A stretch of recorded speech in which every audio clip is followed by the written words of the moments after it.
Hey guys, Michael Stillwell here from Stillwell Pianos in Mesa, Arizona, and you just listened to a 1929 Mason & Hamlin T3.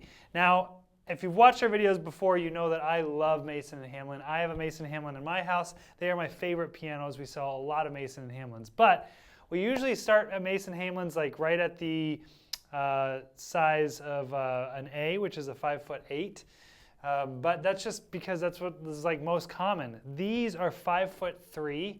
This was actually Mason & Hamlin's attempt at doing kind of more of a budget piano. So they tried to make it smaller. They don't have the ribs on them that you see in a lot of the other models like the A's and double A's and double B's and stuff. So they're kind of more stripped down, and I really like it. It's really nice to be able to get a Mason & Hamlin that's shorter like this, and one that's not, you know, this big, massive, chunky piano, which most Mason & Hamlins are.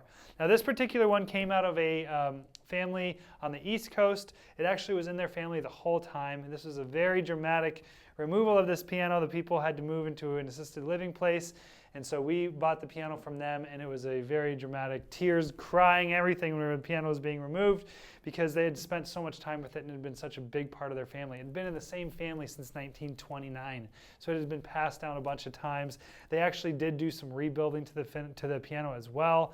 I'm going to pull the action and show you what we got going on inside as well. But when we got the piano in, we basically just did touch up on the finish. We did rub it out a little bit. We polished all the brass. I'd rate this finish probably like a B. Maybe not a B minus, not a B plus, just a B. There's a couple small chips in it. We did also replace the fall board decal there.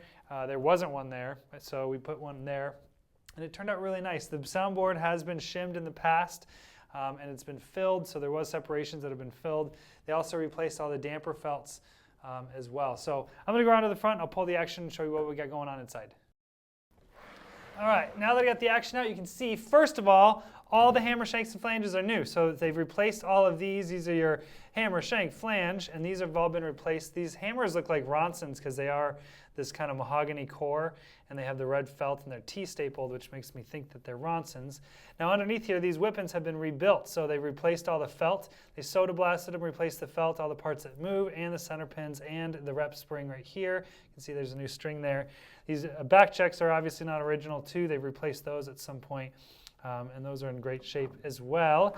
They rebushed the key sticks on the balance rail and the front rail, and as you can tell, these key tops are not plastic, and that's all I can say on YouTube. These are not plastic, and they're in decent shape. Some of them have some cracks in them.